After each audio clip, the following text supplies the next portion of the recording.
नमस्कार दोस्तों, मैं हूं ज्योति नाहक और स्वागत कर रही हूं आप सभी का शुद्ध मनोरंजन में। इस वक्त मेरे साथ हैं एक ऐसी सिंगर जिन्होंने हाल ही में एक इतना खूबसूरत सा गाना दिया है, लेकिन गाना सुनकर आपको खूबसूरती से ज़्यादा दर्द महसूस होगा, बट दर्द सिर्फ गाने में है, उनके एक्सप्रेशंस में या उनकी आवाज़ में बिल्कुल भी नहीं है। तो नमस्कार एंड वेलकम टू नमस्कार। शुद्ध थैंक मनोरंजन। You for the lovely welcome. Thank you. So Chand, सबसे पहले तो आपका नाम इतना खूबसूरत है। Thank you. चांद में वैसे दाग होता है, लेकिन आपके इस गाने में बिल्कुल कोई दाग नहीं है। इट्स अ बेदाग song. So what would you like to say? तो 2 दिन हो गए हैं गाना रिलीज हुए, जनता काफ़ी अप्रिशिएट कर रही है, पसंद आ रहा है जनता को गाना, क्या कुछ कहेंगे आप? मैं बहुत ही कहते हैं ना कि खुश, बहुत छोटा शब्द है, तो मैं बहुत ही आभारी हूँ जिन्होंने मेरे इस गाने को सम्मान और प्यार दिया है। एंड ऑफ कोर्स 2 दिन ही हुए हैं एंड मेरी उम्मीद से ऊपर जा रहा है ये। दुआ करती हूँ कि और ऊपर जाए और मुझे सक्सेस मिले। आप ऐसे इसी तरह मुझे प्यार करें। Right, definitely. सबसे पहले तो इसके पहले कि हम आगे के सवाल पूछें, लेकिन गाने के 2 लाइन्स तो डेफिनेटली हो जाएं। चाहत तेरी इबादत बन गई थी मेरी, फिर क्या हुआ? हाँ, तू ही तो था, तू ही तो था मेरे खुदा, तू ही तो था। बेवफा तू, बेवफा तू, बेवफा क्यों कर हुआ। वाओ! कभी आई डोंट नो आपको किसी ने बोला है या नहीं, बट आपकी आवाज़ रिजेंबल करती है अलीशा चिनॉय को, तो थैंक यू। लगता है आपको भी खुद को ऐसा लगता है कभी? थोड़ा थोड़ा। थोड़ा थोड़ा। तो that is an honest answer कि हाँ, मुझे पता है कि मैं हूँ अच्छी यार। नहीं, ये हाँ, भगवान की कृपा से या मुझे लोग कह रहे हैं that I have the touch of Alisha ma'am and Nazia Hassan from Pakistan, so it's a greatest compliment for me. Right. या अच्छा, जैसे ये गाना है, इट्स अ सैड सॉन्ग, मतलब बेसिकली दर्द भरा गाना है, दिल टूटने वाला गाना है। और जब सिंगर्स ऐसा गाना लेकर आते हैं तो पहला सवाल जो जहन में आता है कि इतना फील लेकर गाया है, तो क्या कभी आपका भी दिल टूटा है? जी, मेरा दिल टूटा है, पर इन डिफरेंट जॉनर्स, अच्छा। Not in love thing. मेरे मेरे जॉनर्स ही अलग हैं कि किसी ने मेरे म्यूज़िक को रिजेक्ट कर दिया, किसी दैट वे, तो वो पूरा मेरा पेन मेरे म्यूज़िक में आ गया। बिकॉज मैं म्यूजिशियन हूँ, तो कहीं तो मेरे इमोशंस जाएंगे, तो मेरा जब दिल टूटता है, जब मैं दुखी होती हूँ, तो मेरे दुखी गाने ही निकलते हैं। अच्छा, सबसे पहले तो ये जो गाना है तू ही तो था, किस तरह से इसकी जर्नी शुरू हुई? कैसे आपने डिसाइड किया कि चलो ये गाना एक ऐसा बनाना है? इंस्पिरेशन कहाँ से आई? इंस्पिरेशन ये है आई कि because last year everything was at halt, सब कुछ रुक गया था। एंड एक ना वो हो रही थी कि कुछ करना चाहिए, कुछ करना चाहिए। 1 साल का पॉज आ रहा है, एंड क्योंकि मेरा लास्ट ईयर गाना रिलीज़ हुआ था तेरे been on ultra Bollywood, and वो भी अच्छा रिस्पॉन्स मिला, एंड गैप आ रहा था। मैंने कहा नहीं, अब तो कुछ करना है। सो आई सैड, एज़ यूजुअल, जब मैं कंपोज करने बैठी तो धुन मुझे बहुत अच्छी लगी। मैंने अपने सिस्टर को सुनाया कि ये गाना मैं लेके आऊँ, तो सबसे ग्रीन सिग्नल मुझे मिल गया। Because it's very important to ask my sisters, they are my guru, क्योंकि वो मुझे बोलते हैं कि ये गाना अच्छा है, नहीं अच्छा है, ऑनेस्ट या रिव्यू देते हैं। तो उन्होंने कहा गाना करो। Then I started working more on the track. फिर मैंने अपने लिरिसिस्ट को फ़ोन किया जो उस समय वो लखनऊ में थे।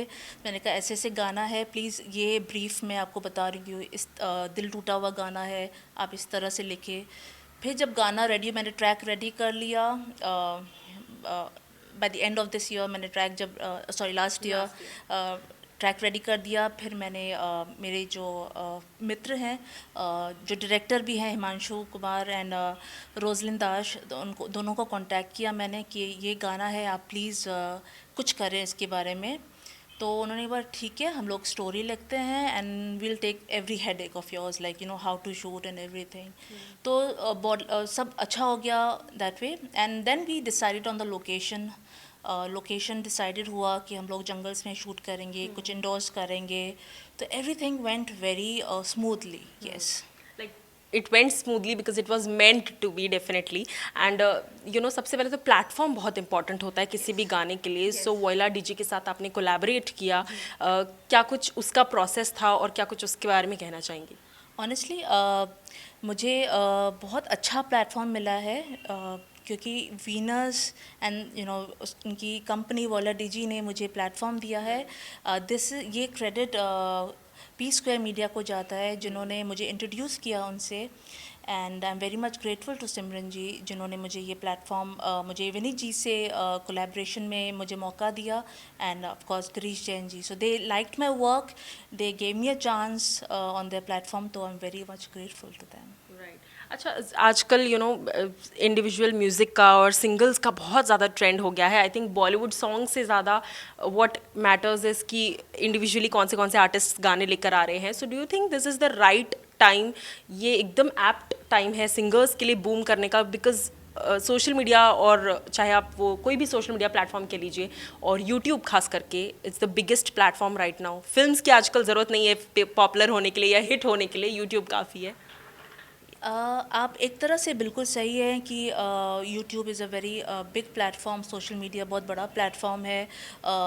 हम न्यू कमर्स जिनको म्यूज़िक इंडस्ट्री लाइक बॉलीवुड में देरी से एंट्री मिल रही है, बट येस मैं ये कहूँगी कि हमें this is a laugh, this is a very important thing that everybody has this opportunity to come as individual. Very good, this is apt moment. But yes, I would definitely say as a music composer, I want to be also there as a composer in the music industry, yeah, in the films, yeah, that matters to me a lot. So हम ये नहीं कहेंगे कि YouTube आ गया तो films को हम लोग साइड कर दें, नहीं, वो बहुत ही important है, बहुत इम्पॉर्टेंट है। जितना ये इम्पॉर्टेंट है वो ज़्यादा है, बहुत इम्पॉर्टेंट है। हर प्लेटफॉर्म का अपना अपना बेनिफिट है, और हर प्लेटफॉर्म की अपनी अपनी टारगेट ऑडियंस होती है, जनता अपनी अपनी होती है। बट क्योंकि इस वक्त हम फिल्मों की बात कर ही रहे हैं, सो हर इंसान का ऐसे एक चेकलिस्ट होता है ना कि अच्छा ये सो कौन से ऐसे डायरेक्टर्स हैं जिनकी फिल्मों में आपको गाना गाने का या म्यूज़िक कंपोज करने का एक वो चेकलिस्ट है, विश लिस्ट है आपकी? कोई भी दो। मुदस्सर अजीज़ जी, जिन्होंने हैप्पी भाग जाएगी बनाई है, एंड मिस्टर राज शांदलिया जी, जिन्होंने ड्रीम गर्ल बनाई। मैं उनके साथ बहुत मतलब मैं वेट कर रही हूँ कि वो मुझे अपनी फिल्म में मुझे मौका दे। राइट। अच्छा, अगर एक्टर्स की बात की जाए तो चाहे आवाज़ देना हो, उनके लिए प्लेबैक सिंगिंग करना हो या कंपोज करना हो, तो कौन से ऐसे दो एक्टर है, एक फीमेल एक्टर एक मेल एक्टर, जिनको आप आवाज़ देना चाहेंगे? Ready answer for the male actor, yes, it's Varun Dhawan, and for female it's Kriti Sanon.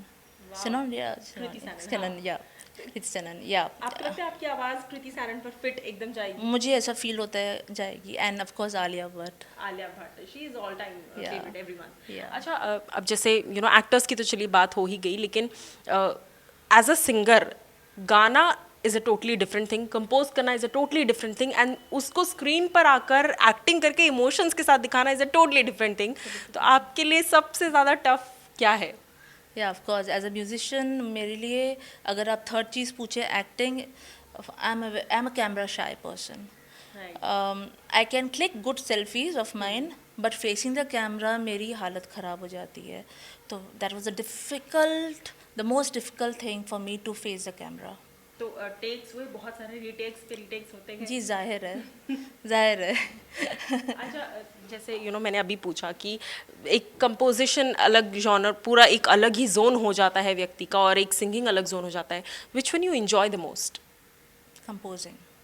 Bye composing में मुझे मेरी आत्मा को सुकून मिलता है। मुझे लगता है मैं इसके लिए जन्मी हूँ, धुन बनाने के लिए जन्मी हूँ। इसमें मुझे इतना सुकून मिलता है दैट अगर मुझे कोई भी जीवन में पीड़ा आई हुई है या आई थी मेरी, वो गायब हो जाती है।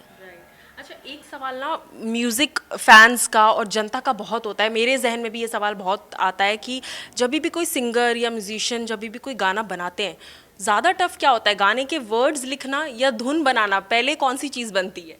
ऑनेस्टली मुझे सबसे अच्छा लगता है कि मैं कंपोज करूं पहले, क्योंकि वो मेरे हिसाब से हो रहा है। अगर कोई गाना लिख के ले आ रहा है ना, तो मुझे ना हो जाएगा, दैट्स अनदर थिंग, बट ना उनके हिसाब से मुझे लिरिक टू लिरिक में जाना पड़ेगा। But if I compose first, my part is done, lyricist बस वो अपना पार्ट करे या मुझे फ़ोन करे कि कहाँ वो फंसे हैं, that way. So pattern wise पहले धुन बनाना फिर गाना बनाना ज़्यादा easy? I mostly do this, कि पहले धुन बनाओ फिर मैं लिरिसिस्ट को दूँ। राइट। अच्छा, अब ये गाना तो चलिए जनता को पसंद ही आ रहा है एंड आई होप कि और ज़्यादा अप्रिशिएट करें लोग इस गाने को। बट आने वाले और कौन से ऐसे प्रोजेक्ट्स हैं जिनके बारे में आप बात करना चाहेंगे? जी, मेरे पास कुछ और सिंगल्स के ऊपर मैं काम कर रही हूँ, एंड ऑफ कोर्स मैं वेट कर रही हूँ कि ये लॉकडाउन का जो बुरा वक्त आया है वो कट जाए एंड ढल जाए, ताकि जो अटकी हुई फिल्में हैं मेरी वो शुरू हो जाए, वो रिलीज़ हो जाए। जाते जाते फैंस को और व्यूअर्स को जो इस वक्त देख रहे हैं, क्या कुछ कहना चाहेंगे? मैं यही कहना चाहूँगी कि प्लीज़ मेरे गाने को सुने। ये गाना जो रिलीज़ हुआ है 2 दिन पहले, हमने बहुत मेहनत की है। हमें अपनी दुआएं दें, शुभकामनाएं दें और प्रार्थना करें कि मैं अपनी मंजिल तक पहुंच जाऊं। Thank you. Thank you so much Chand for talking to us. Thank you so much.